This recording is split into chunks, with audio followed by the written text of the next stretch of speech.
New Gen Gamers.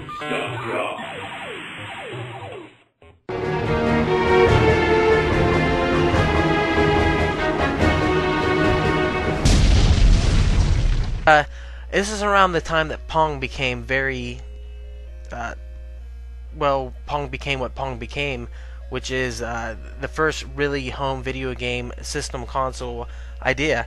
Of course, Coleco decided to jump on board with this. They saw it was selling so well, as many other companies did at the time, and they released a Telestar in 1976. Now, they released this Telestar system, and they ended up releasing 14 in this series of games. It's kind of like the plug-and-plays that we see nowadays. It was a single game that connected into the TV, but it was bulky, just as many other ones was. Well, the Telestar was one of the first to jump on the Atari Pong craze and create almost a clone. And in the Telestar series, like I said, there were 14 games, but most of these were just a retooling of their first version, the Pong version, whatever it be, with color or a different, finish on the console itself. Like, we tend to see a lot of wood finishing from the late 70s to in the early 80s. Yeah, that was the trend at the time, for whatever I guess. reason, like I've said before, to fit in with your log cabin, or, to hide it if you were ashamed of it. I'm not sure what their reasoning behind it was, but we tend to see this a lot. And if you ever get a chance to look at the pictures or even check out our openings, you'll notice that some of the consoles have this awkward wood finishing for, like I said, whatever reason. I have no idea. For video game tech, Somebody you don't expect wood finishing. Yeah, somebody really needs to help us out with that one. We don't understand that. But whatever, I guess it's the same idea now. Our consoles nowadays, with their sleek white finish to fit in with the iPod generation, so it is what it is. But because, eventually there was such a glut of these Pong clones, it almost led to Coleco's bankruptcy in the 80s, but they went past these Telestars, and they eventually got into a handheld market, much like Mattel was doing, small games that people could take on the go. And they did a lot of head-to-head sports titles, such as their football, baseball, basketball, soccer, and hockey. You can't go wrong with sports. People love them, and they need them, and play them on the go, and it's been, 20-something years, and people still love their sports games, and that'll never go out of style. So what we end up seeing is them working through with the sports titles, and then eventually they moved to a mini arcade line, which would become Coleco's forte. As we run through this series, you'll notice that a lot of what Coleco is known for is its arcade ports that at times were better than the actual arcade games at the time. But they started doing a mini arcade line, and as I said, with games such as Donkey Kong and Miss Pac-Man. Along those lines, too, there really weren't a whole lot of original titles on the system, and Coleco, after this point, wasn't really involved in the game design as much. They were really more focused on bringing other companies' games to their system. Which is a smart move, The arcade at the time was what the arcade was. It was booming. People loved it, and people wanted to bring it home. And the Coleco was the best system to bring the arcade experience to the living room for. Up to that point, and they did it successfully, and they did something that the other companies hadn't focused on, which was bringing home the Japanese game developers. Atari did pretty good by having Namco Games and Taito Games, and with the Coleco, we started seeing Sega, Nintendo, and Konami, who nowadays are renowned in the industry, coming home. So those were crucial companies for them to acquire, as well as other ones such as Parker Brothers, who was doing a lot at the time. They had Universal.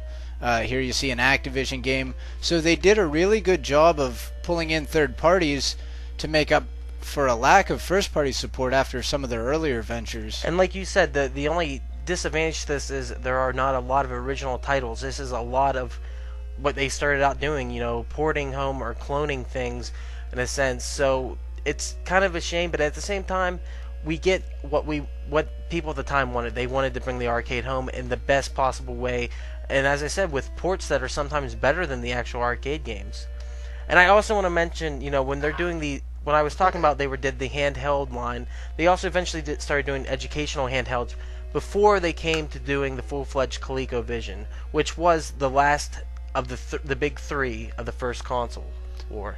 Yeah, which we can also include the Atari 5200 in that, and some other less popular systems, but this one really blew up, and had the video game crash not come along, Coleco potentially would have taken over the industry, and they really got shafted by what happened to the other companies. And and smartly, I mean, it wasn't smartly because I don't even know if that's a word. I don't think it is, but that's fine. Hey, we'll throw it in there.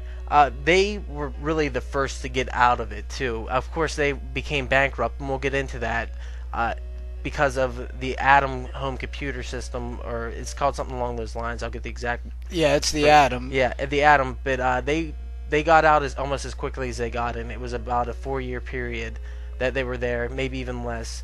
So we'll get into that as we go along. I think that they did what all the other game companies did at that time and tried to push a video game system and a computer system, and we haven't really seen anyone do that successfully. They're really two different markets, and nobody's been successful at that ever. Yeah, even till today. We're finally seeing a generation of consoles that are on the fringe, at least. We're really breaking that barrier down, but still. Maybe Sony. Sony's probably the only one who's been able to successfully sell both. But with the computer systems today, it's not like it was back then, where every system had their own standards, their own languages. The stuff Sony makes are PC compatible, IBM compatible, which are the set standards. At this time, the computer industry and the video game industry was the Wild West, so everybody was doing completely different hardware, different components, and everything. So a lot, they bursted onto the scene very quickly, and then were gone just as quickly. Yep. Before you move on, I just want to mention, notice how much the Coleco is doing here. Compared to the Intellivision, the Atari, Ray is getting frustrated. Yeah, Ray's getting upset. And it will do that. But the Atari, we have, I'm just going to say this straight out, a single screen, not much going on. Some games, I won't say anything, E.T., maybe had multiple screens, but really, you didn't see much. The Intellivision did quite a bit better in comparison, but this is almost close to the NES quality of video gaming. Not quite there, maybe half a step back, but it's doing a lot and it's pushing a lot. And these games, as we go along, you'll see that they're fun to control. They've got a lot going on screen, a lot of animation, and it wasn't the Atari where you had to sit there and make up your own adventure. Imagine what was going on.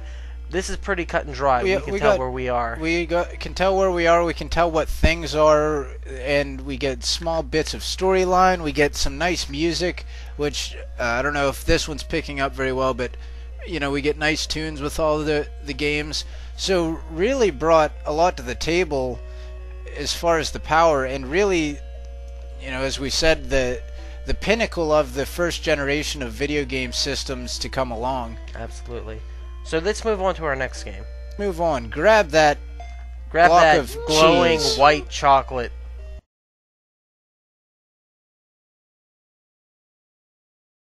Continuing on with Console Wars of the Past, here we see the ColecoVision BIOS screen, which was a lockout code that was programmed into the games and systems to make sure that unlicensed stuff didn't get on it.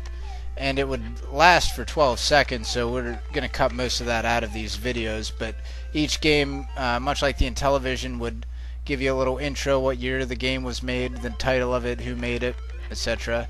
And here we're playing Root Beer Tapper, tapping that root beer. And you see Ray is playing the plucky bartender, I guess.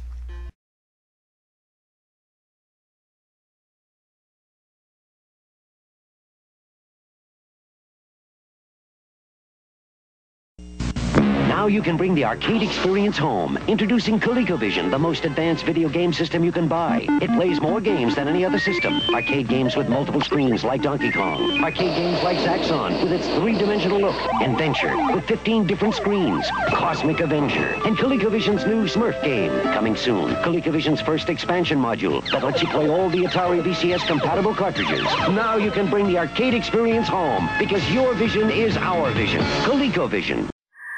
New Gen Gamers.com.